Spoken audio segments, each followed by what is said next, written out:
Fala pessoal, boa noite, tudo bem? Boa noite a todos. Estamos aqui em mais uma live comemorando um ano do Farol da Inteligência Financeira. Hoje a gente vai conversar aqui com o Mauro Calil sobre como investir o seu dinheiro para multiplicar o seu patrimônio e conquistar a independência financeira. Esse mês a gente está com uma série de lives fazendo aí um ano do evento Farol da Inteligência Financeira. Então vamos convidar aqui o Mauro Calil. O pessoal tá aí entrando. Quem estiver entrando já coloca aí um like, já fala se o som tá legal. Convidando aqui o Mauro Calil.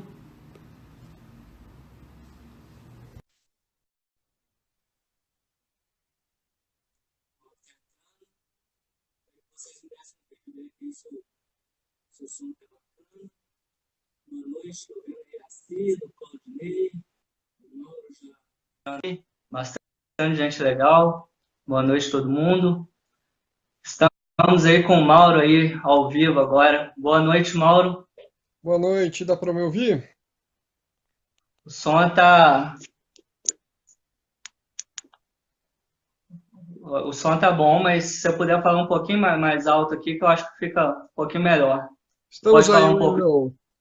Vamos lá, meu Beleza. caro. Que posso colaborar com vocês? Boa noite a todos. Legal, Mauro. Um grande prazer. A gente está muito feliz de ter você esse um ano aí desse evento. Então, boa noite a todo mundo que está aí presente. A gente já está com algumas pessoas conectando, estamos com 6 pessoas aí ao vivo. E para quem está nos assistindo, só começando apresentando o Mauro Calil, o Mauro ele é planejador financeiro, especialista em finanças pessoais. Ele é um dos maiores especialistas do Brasil, está sempre aí na mídia especializada, o Globo News, Exame, né, sempre consultado. Ele é o fundador da Academia do Dinheiro, criou o método FAST.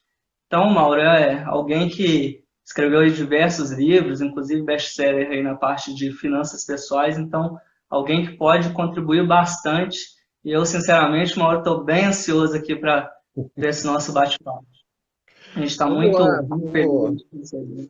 tô também bem feliz de participar, lembrar daquele evento há um ano atrás que foi muito legal, fez muito barulho aí em Juiz de Fora, região. Teve gente que veio de longe, né, que foi de longe aí para assistir o evento. Relatos de pessoas que andaram 300, 400 quilômetros para chegar aí. Foi bem bacana mesmo. Precisa Foi, e é repetir, interessante. Wendel, poxa. É interessante até sobre esse evento, o Mauro, que até hoje, um ano depois, a gente ainda está recebendo feedbacks aí de gente que esteve lá. A gente vê algumas pessoas falando que naquele dia foi o primeiro contato com uma corretora, então abriu conta numa corretora depois do evento, então com certeza aí a sua palestra contribuiu para mudar esse paradigma. Muita gente, às Uhum. vezes, começou a encarar também o dinheiro de frente. Muitas parcerias foram feitas naquele dia. Então, a gente viu que realmente contribuiu para a vida das pessoas. O último feedback que eu recebi, a pessoa falou, olha, Wendel, o evento foi um divisor de águas na vida da minha família. Eu comecei agora a encarar realmente as finanças de frente, a gente começou a ler livro e começou com o seu livro comprado lá no evento. Então é bem legal a gente ver que contribuiu realmente para a vida de mais de 420 pessoas que passaram no evento no dia, né, Mauro? Isso é legal. Isso é bem bacana de saber. E, enfim, a verdade, né, é que nós temos assim uma epidemia de analfabetos financeiros no Brasil, né? Uhum. Infelizmente. Quer dizer, o grau de endividamento que a gente tem no Brasil e tudo que acontece, inclusive isso se refletindo até em greve, como a gente está vendo hoje, né? Essa falta de planejamento que a gente tem, que culmina em greve, em aumento de imposto, povo votando errado, isso tem muita relação com a educação financeira, né? Se as Uhum. pessoas soubessem fazer um pouquinho de conta, né, elas veriam rapidamente que as contas não fecham, né? Que a gente paga 38% de carga tributária no Brasil. Hoje isso ficou mais claro na questão dos combustíveis, que basicamente 50% do preço da gasolina é imposto, né? E Uhum. aí caiu tudo no colo do governo federal, sendo que o ICMS é o que são dos governos estaduais, é o imposto mais alto que tem sobre o preço dos combustíveis, né? E, Uhum. enfim, educação financeira é também cidadania, né? E as pessoas deixam isso para lá, né? Sim, é verdade, é verdade. Isso é muito, muito triste, né, quando a gente vê esse analfabetismo financeiro. E hoje eu acho que a gente vai contribuir mais um pouquinho aí para quem nos estiver assistindo ao vivo ou quem depois for assistir esse vídeo aí na nossa página do Farol. Hoje a gente vai falar aqui sobre como investir para multiplicar seu patrimônio e conquistar a independência financeira. Então, quem não quer multiplicar o patrimônio, só de falar conquistar a independência financeira, eu acho que já dá um sentimento bom aí em todo mundo, né? As pessoas sonham com isso, mas muitas vezes não agem para que isso aconteça, né? Então, todo mundo quer multiplicar o patrimônio. E aí, a primeira pergunta, Mauro, antes até da gente entrar da parte técnica, falar de renda fixa e variável, é uma pergunta mais de cunho comportamental. O que a gente vê hoje é que muitas vezes uma consultoria financeira a gente fala para as pessoas, até baseado um pouco no seu método, no método FAST, que é um tripé, né? A pessoa precisa ali aumentar a receita, reduzir o custo e a diferença entre a receita e o custo, pegar esse bolo e investir, né? No entanto, quando a gente fala de reduzir custos, as pessoas, de certa forma, entendem um pouco, realmente tem que reduzir custo, fazer uma conta aqui mais barata, sair menos, substituir um plano de telefone ou de internet, tudo bem. De aumentar a receita, já tem um pé atrás. Fala, poxa, aumentar a receita, vou ter que trabalhar mais, que nem sempre é isso, às vezes é trabalhar de forma mais inteligente, mais criativa e mais assertiva, né? Agora, quando a gente fala de investir, e aí é o problema. Poxa, isso é arriscado, eu vou perder o meu dinheiro e tal, como que eu faço? Então, a gente que te acompanha no seu canal no YouTube, nas redes sociais, a gente vê que você fala que até hoje a caderneta de poupança é o investimento mais popular do Brasil, né? Surpreendentemente, ainda é esse investimento mais popular. A que você atribui isso, Mauro? É uma crença, é uma cultura de medo do brasileiro? Por que o brasileiro tem tanto medo de outros produtos de renda fixa e fica sempre nesse conservadorismo da poupança? Ó, isso tem uma série de fatores, tá? O primeiro fator para que isso aconteça é um fator histórico. A caderneta de poupança nasceu de um decreto do imperador Dom Pedro II, né? E nesse decreto ele coloca o seguinte, né, que a Caixa Econômica Federal ela ia acolher as poupanças das populações de menos abastadas, ok? E que isso teria como garantia as joias da coroa. Então, isso vem desde o século XIX, tá? Que as pessoas acham que caderneta de poupança é garantida pelo governo, né? E isso deixou de ser verdade há muito tempo, né? Há pelo menos um século, tá? Mas ficou. Segunda questão, né? Caderneta de poupança tem DNA de pobre, né? Então, quer dizer, porque o Dom Pedro lá segundo falou que, olha, era para acolher as, os quinhões da população de baixa renda, né? Que ele, como era um nobre, né, tratou com outro tipo como se diz, com outro linguajar, tá? Agora, a questão aqui é que a caderneta de poupança ela é tão arriscada quanto qualquer outro investimento de renda fixa coberto pelo Fundo Garantidor de Créditos, tá? Bom, um outro motivo pelo qual a caderneta de poupança é uma das queridinhas, né, dos brasileiros, tá? É a facilidade, a conveniência que você tem para investir em caderneta de poupança, né? Então, quando você vai abrir uma conta, hoje existe até a conta poupança. Ela não tem cheque, ela tem somente um cartão, mas você entra e sai dela, você coloca dinheiro, tira dinheiro, a hora que você quiser, né? Então, isso é algo muito fácil, né, para o brasileiro entender. Outro ponto é a inexistência de imposto de renda, né? Ninguém gosta de pagar imposto. Então, se você fala, olha, a caderneta de poupança não tem imposto de renda, as pessoas gostam disso, né? E acham que o rendimento pela ausência de imposto de renda é maior do que um investimento que vai ter imposto de renda. Isso não é verdade, tá? Isso pode ser verdade se a Selic está em 8,75, por exemplo. Agora, a partir de 8,5% na Selic, isso com certeza não é verdade, tá? Então, o que acontece é que esse conjunto de fatores de ser uma aplicação financeira muito antiga, tá?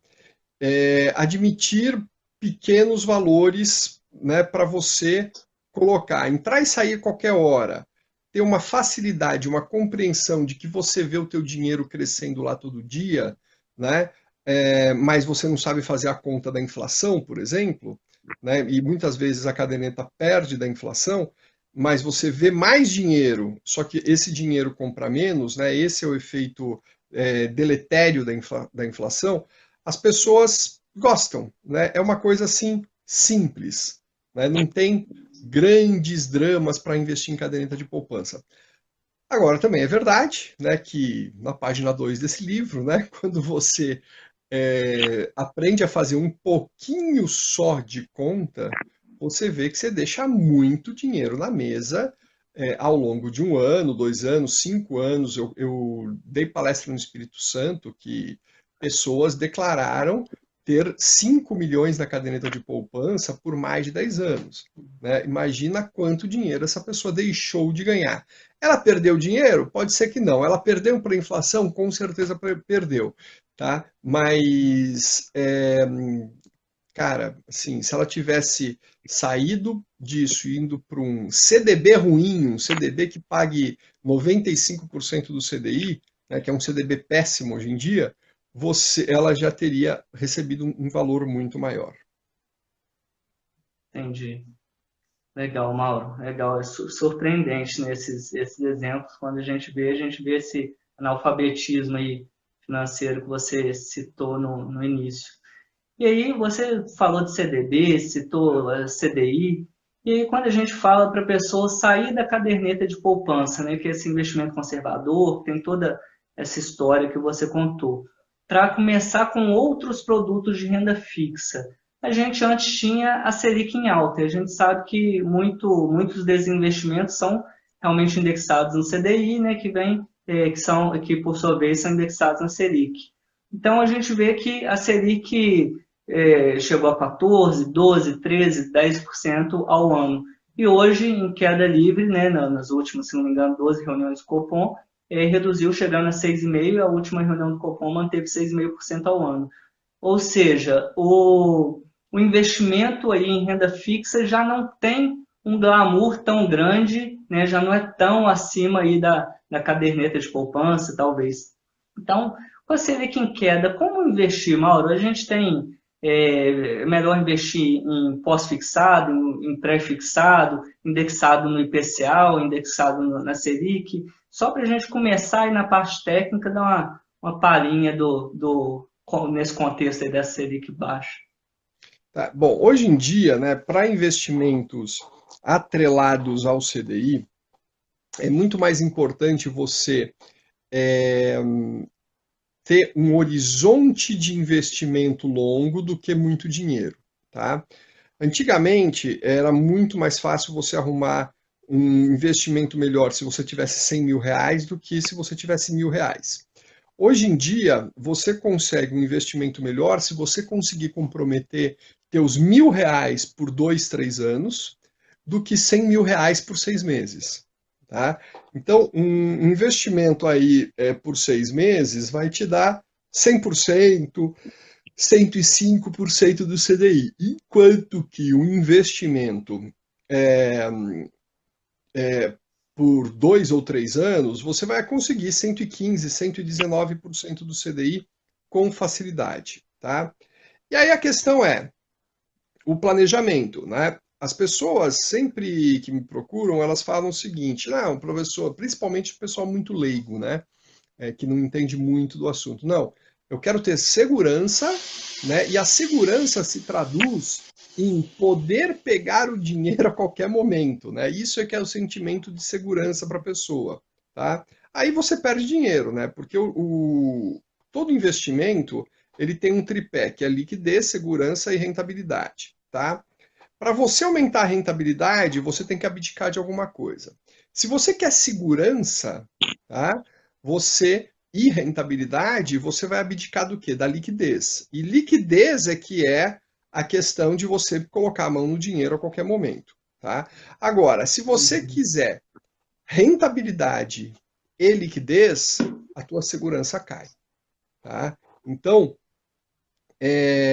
hoje existem contratos aí de renda fixa que te dão 3% ao mês, tá? Aonde você tem uma segurança menor, uma liquidez de 15 dias, que é uma liquidez praticamente imediata, e uma rentabilidade de 3% ao mês, que vamos combinar que é uma rentabilidade bastante elevada, tá?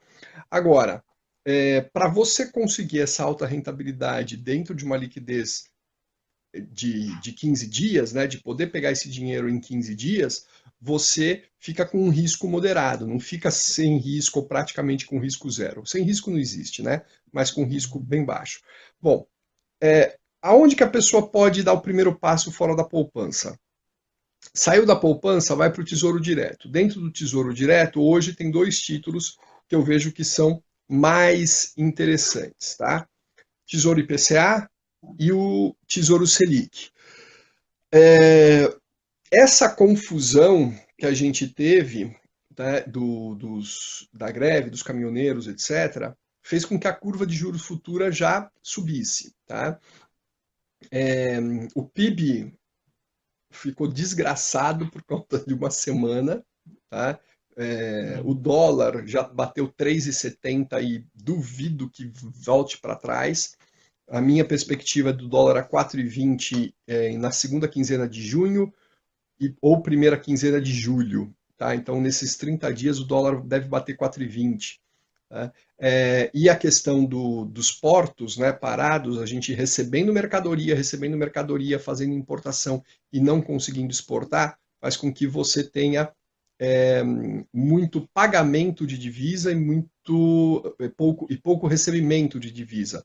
Então, isso vai pressionar o dólar também. E outro ponto é a questão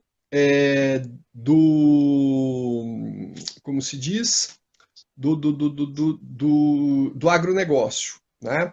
Então, a gente teve aí uma ruptura muito grande da proteína animal, né? Frango e suíno, ok? E que é exportação que deixou de ser feita, né? Então, essa oferta deixou de ser feita. E isso tudo vai pressionar a inflação por conta de dólar elevado, tá? Por vários fatores, tá? Okay? Inclusive externos, e diminuição da oferta de alimentos, que foi o grande vetor, né, no passado para a queda da inflação. Acabou isso, a inflação deve voltar agora com alguma forcinha. Por conta disso, o PIB vai desabar. Tá? Essa coisa aí de PIB a 2,5, duvido. Se o PIB ficar em 1,5, vamos dar graças a Deus. Tá? Então, isso tudo, vamos lá. Saiu da poupança, Tesouro Direto, na minha opinião, Tesouro IPCA e Tesouro Selic, um pouco em cada um. Tá? Se quiser apostar em um, eu apostaria no Tesouro Selic, porque esse não tem erro. Tá, ok? Mas eu acho que o meio a meio tá valendo a pena. E investir no Tesouro não é tão difícil assim, né? Me perdoem o sono, mas eu costumo dormir com as galinhas, viu? É. Não sei se respondi tua Muito pergunta, bom. Wendel. Respondeu, foi perfeito. Muito certeiro, Mauro. E até o que você já citou aí é o ponto da próxima pergunta. Até falando para quem está nos acompanhando em casa, pode mandar as perguntas, a nossa equipe tá aqui, vai coletar para a gente, ou aqui durante a live, ou posterior, tentar responder a todo mundo. Ô Mauro, você como planejador financeiro, você já citou o tripé segurança, liquidez e rentabilidade. Já deixou claro que os três nem sempre andam juntos. E a gente vê você falar, outros especialistas em finanças, investimentos falarem, que a gente precisa diversificar o investimento, a gente precisa ter um investimento para cada um dos objetivos. Isso, às vezes, na cabeça das pessoas, quem acompanha, às vezes pode falar, poxa, mas isso não é uma contradição, porque eu preciso investir para longo prazo, só que eu preciso também investir para curto prazo. Como que eu doso isso? Porque o que acontece? Para longo prazo, por exemplo, até saiu uma pesquisa ontem no portal Exame, que um dos investimentos para longo prazo mais procurados é para aposentadoria, né?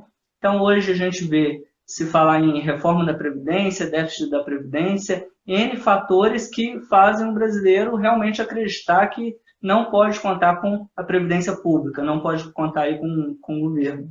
E aí, por outro lado, a gente também nas consultorias, né, para as finanças pessoais, finanças familiares que a gente explica que a família precisa ter um colchão financeiro, que seria, por exemplo, 12 meses do gasto mensal da família e não da receita. Então, se a família recebe 7 mil, porém gasta 5 mil, ela precisa ter 12 vezes 5 mil, por exemplo, 60 mil, como colchão financeiro, como uma reserva de emergência. Né? Por quê? Porque imprevistos acontecem, é o desemprego que acontece, é um problema de saúde.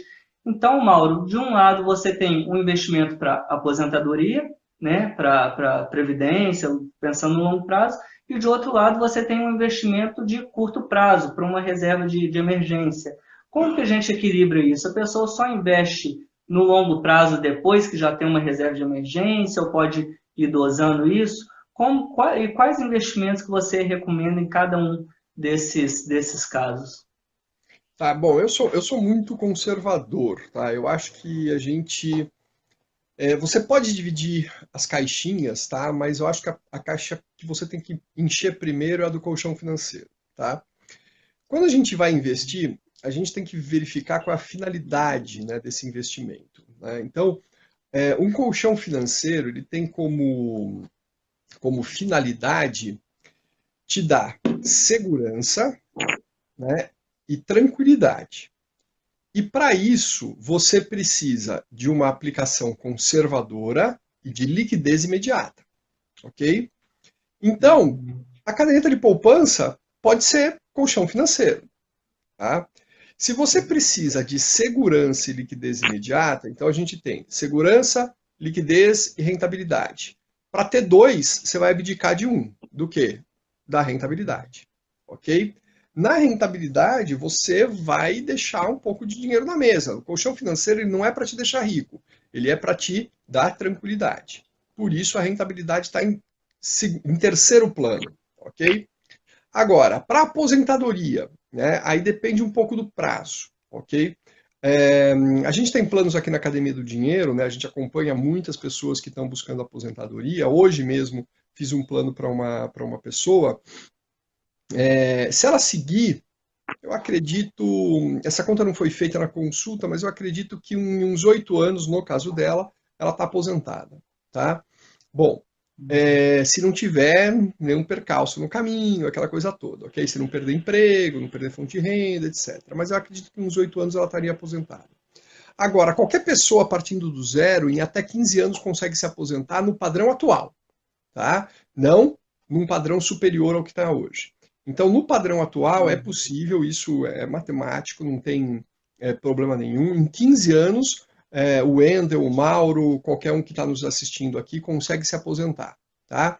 E para isso, obviamente, você vai ter que abdicar um pouco do seu consumo imediato, vai ter que investir corretamente de uma maneira que não é na caderneta de poupança, tá? Não é em título do Tesouro.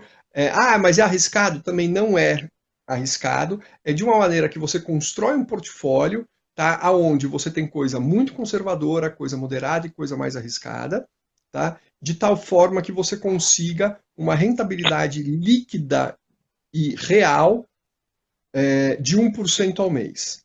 Tá? Isso é possível hoje também. Tá? Eu estava até com medo quando começou essa queda da Selic. Falei, cara, nunca na minha vida eu ganhei menos do que 1% ao mês. Né? E aí, Papai do Céu ajuda, né? O professor aqui, surgiram aí alternativas de investimento que, compondo o portfólio, a gente consegue chegar a 1% ao mês no final de um ano. Tá? Então, quando você quer investir, você tem que dividir as caixinhas. Eu gosto de primeiro preencher o colchão de emergência, tá? O colchão financeiro, né? E depois partir para as outras. Agora, tem gente que chega com um plano e fala assim: olha, professor, eu quero garantir a faculdade do meu filho, né?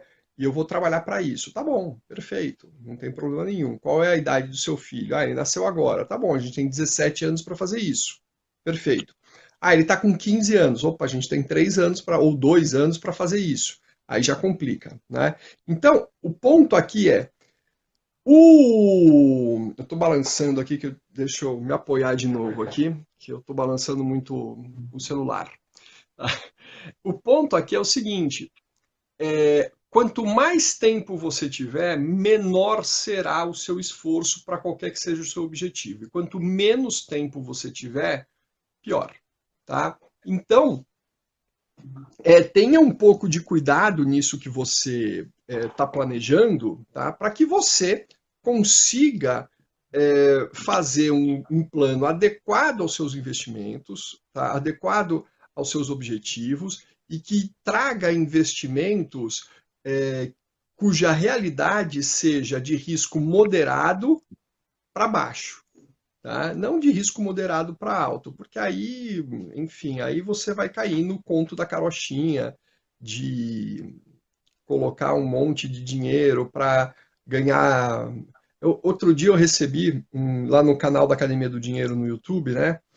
Um garoto que ele insistia veementemente que ele conseguiria ganhar com consistência, se ele estudasse muito, né?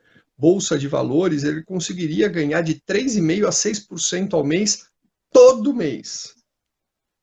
Cara, ninguém faz isso em lugar nenhum do mundo, né? Assim, prêmio Nobel não faz isso em lugar nenhum do mundo, né? Então, quer dizer, é uma falácia que se vende por aí, tá? Enfim, né? Tem gente que acredita, tem gente que compra curso falando disso, né? Mas a verdade é que isso não existe, tá? Então, o que existe, na minha opinião? A 1% ao mês, eu ganhei minha vida inteira livre de R, livre de inflação e continuo ganhando hoje. Agora, lá atrás, né, eu concordo quando a Selic em 2002 estava 23% a taxa de juros básica, tá? 23%, olha só, né? A gente conseguia 1%, mais do que 1% ao mês, livre de R, livre de inflação, na renda fixa, ok?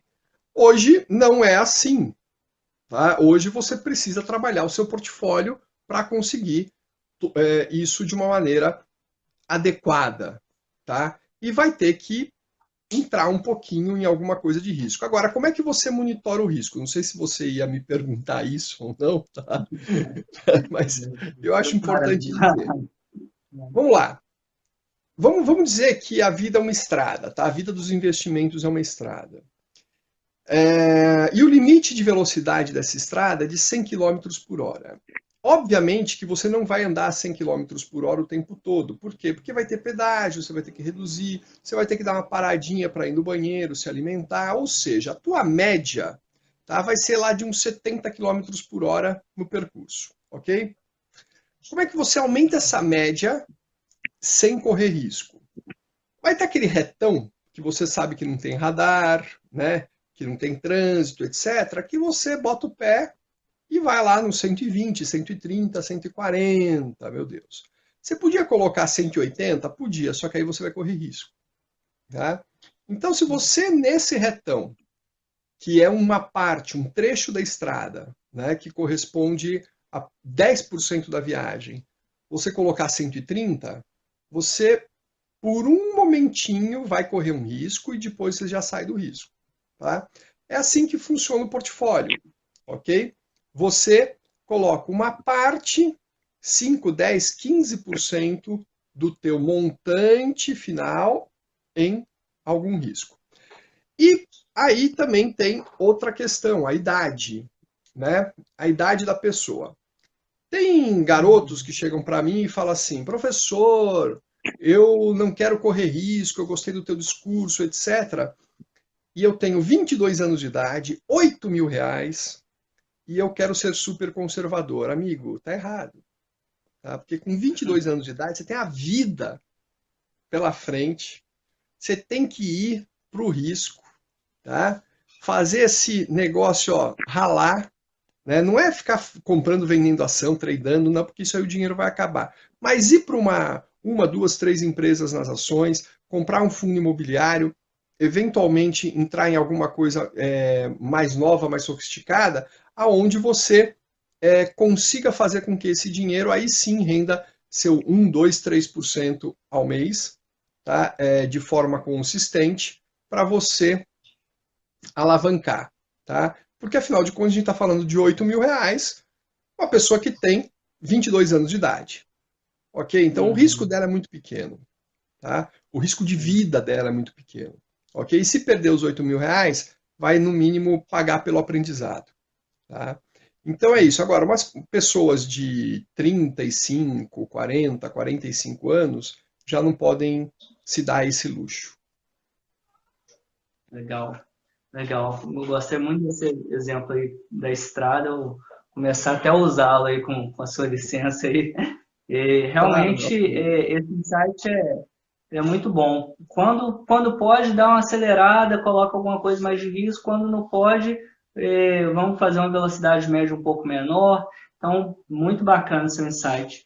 E aí, Mauro, até dessa questão de acelerar um pouco, de um capital um pouco mais de risco, que não seja o CDB, que não seja uma LCI, LCA, toda essa sopa de letrinhas aí ou da poupança, da renda fixa, a gente tem aí a renda variável, né? E a gente viu nos 2 anos aí, 2015, 2016, o Brasil em recessão. Em 2017 o Brasil cresceu 1%. Esse ano estava previsto pelo Copom aí, pelo Banco Central, na verdade, crescer 2,5%, você já está falando em 1,5%, com toda essa paralisação geral na nossa economia. E eu costumo também citar um exemplo, Mauro, até para clarear aí para quem está nos acompanhando, que é como se o Brasil em 2015, 2016 estivesse em coma.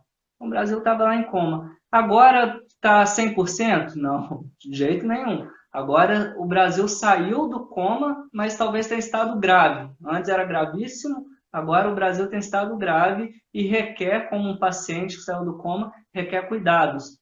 De um lado, a gente vê umas coisas boas. A gente viu ano passado teto dos gastos públicos, a gente viu também reforma trabalhista, que o mercado leu bem essa notícia, enfim.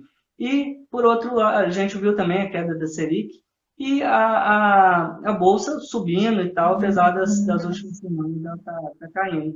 E, por outro lado, a gente agora está greve dos caminhoneiros, já há uma semana e meia, a gente está vendo toda essa instabilidade política de eleição, né, que deixa todo mundo muito, às vezes, afoito, poxa, invisto, não invisto. Então, a gente tem dois cenários, né? O Brasil saiu do coma, mas ele ainda está em estado grave.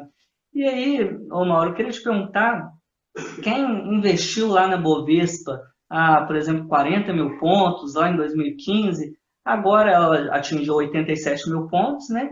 É o recorde, e agora hoje fechou, se não me engano, 78. Agora, semanas seguidas, a Bovespa está só caindo. Esse é o momento de sair da renda variável ou às vezes é o momento de apostar no crescimento e investir ainda mais aí nas ações? Olha, na verdade tinha que ter saído quando bateu o recorde, né? Quando a imprensa me procura, é bem interessante isso, né? Eu costumo falar coisas que vão na contramão do que todo mundo fala, tá?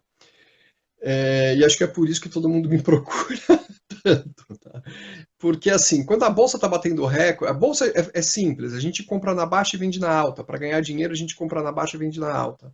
Quando está batendo recorde, está na baixa ou está na alta, Wendel? Está na alta, né? É isso. Então, quer dizer, bateu o recorde, sai, vende tudo, abandona, ok?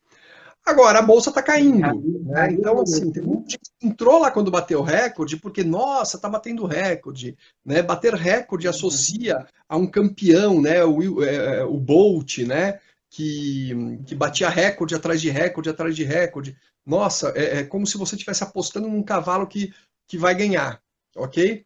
Investimento não é assim. Bater o recorde é a hora de vender, é a hora de sair, porque está na alta, tá? Agora a bolsa caiu. Quem vendeu lá pode entrar agora. Agora, se você não vendeu lá, você precisa ver se você tem lucro ou prejuízo. Se você está no prejuízo, eu Uhum. não aconselho a realizar prejuízo. Talvez seja a hora de você entrar para fazer um pouquinho de preço médio, tá? Mas aí precisa ver em que Legal. tipo de ação que você está, etc, etc. Recentemente eu entrevistei um gestor, um grande gestor premiado no Brasil, no Canadá, nos Estados Unidos, na Inglaterra, tá? E ele voltou para o Brasil e eu falei exatamente disso. Falei, ó, os fundos multimercado, eles tiveram um boom nesse ano que passou, junto com o boom da Bolsa de Valores. Aí eu fui claro, né? Eu falei, olha, a pergunta foi, não foi na verdade uma pergunta, foi uma afirmação que eu pedi para ele opinar. Falei assim, na minha opinião, os fundos multimercados tiveram uma forte influência nessa valorização de bolsa. Você concorda ou discorda? Ele falou, concordo plenamente. Então, com certeza, né? Falei, bom, e agora? Ele falou, agora a gente vai fazer, né, aquela história. Quem é o primeiro Ninguém quer ser o primeiro a realizar. Mas quando um começa a Ah, realizar, todo mundo vai atrás. Entendeu? Então, a realização uhum. começou com a alta do dólar, né? Teve alguma fagulha ali atrás, que eu não lembro qual foi, acho que foi o Fed, né, dizendo que vai aumentar o juro americano, foi a fagulha. E aí, desgraça nunca vem sozinho, né? Aí veio a greve dos caminhoneiros, enfim, agora vai vir alguma prévia de PIB, vai ser uma desgraça atrás da outra. Você vai ver, e a bolsa vai voltar. Tá? A bolsa está em 70, não sei se ela volta para 60, mas eu acredito que ainda tem como cair até o final. Outra questão, né? A gente, pela primeira vez desde a redemocratização do Brasil, nós não sabemos se vai ter segundo turno e se tiver, quais são os partidos do segundo turno, quanto mais os candidatos. Entendeu? Então a gente tem uma incerteza política muito grande. Aí eu não acho que é momento para a Bolsa, não. Eu acho que tem outros investimentos melhores, tá? Que podem te dar um resultado mais tranquilo ou muito próximo de Bolsa de Valores com muito menos volatilidade. Legal. Legal, Mauro. Nosso horário já tá avançando, mas é legal, tem as pessoas nos assistindo e nos acompanhando. E a Uhum. gente está recebendo algumas perguntas aqui. A gente recebeu uma pergunta do Diogo Rocha. Boa noite aí, Diogo. Obrigado aí por estar nos acompanhando. Ele pergunta para você, professor, na realidade do mercado de capital brasileiro, dá para acreditar na lógica americana de ganhos consistentes a longo prazo? Acho que é uma pergunta bem bacana aí, jogando Olha, para você. Diogo, dá se você tiver um plano, tá? E esse plano no Brasil ele tem que ser revisto muitas vezes, tá?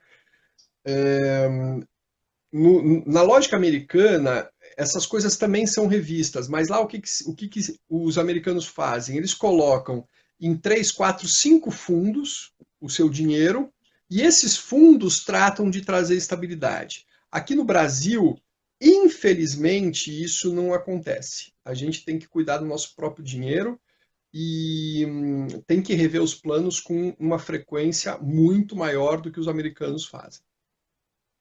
Legal, legal, bacana. Legal, Mauro. E agora, sim, para quem nos acompanhou esse tempo todo, né, a gente tinha notado outras perguntas que a gente distribuiu nas nossas redes, então estava aqui com uma quantidade, acho que são temas para as próximas lives aí com você, acho que tem bastante coisa para a gente tratar.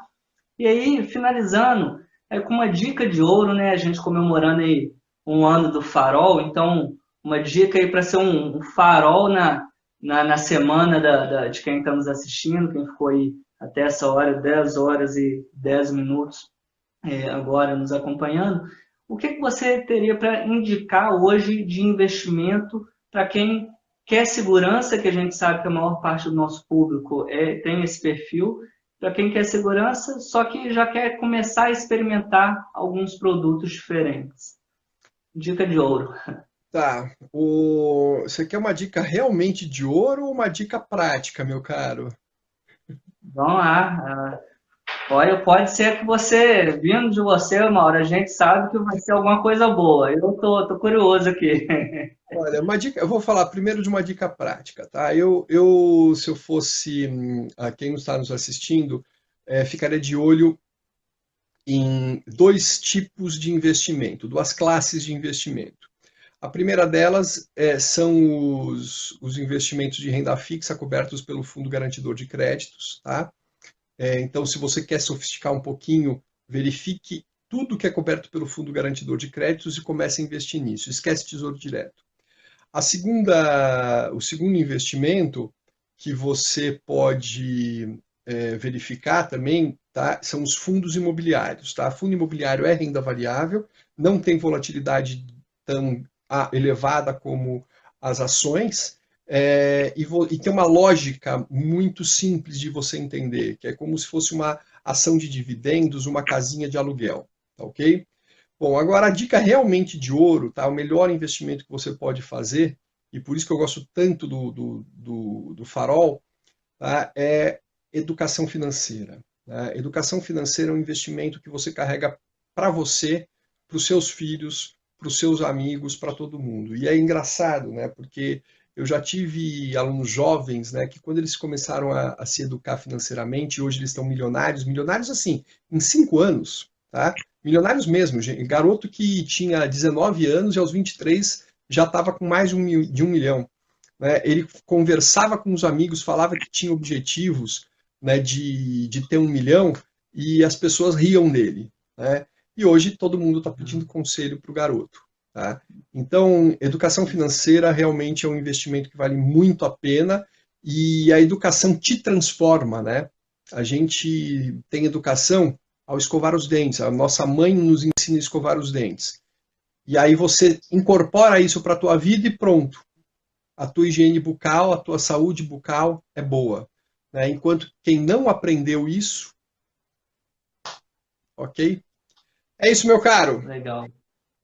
Legal, Mauro, bacana. Então fica aí a dica de ouro do Mauro, investir em educação financeira.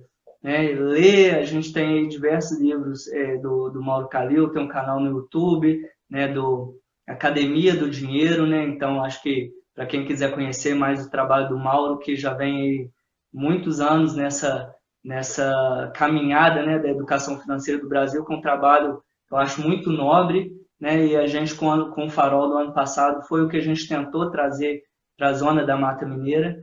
Então, a dica de ouro é um investimento realmente na educação financeira. Muito bacana, Mauro. Mauro, quero agradecer a sua presença, a presença aí de todo mundo que nos acompanhou aí online, nesses 45 minutos aí de conversa, bastante tempo.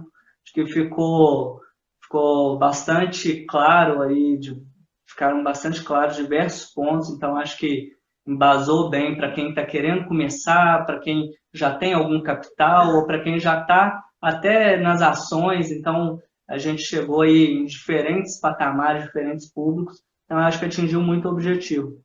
Queria agradecer, Mauro, e se você tiver alguma colocação aí.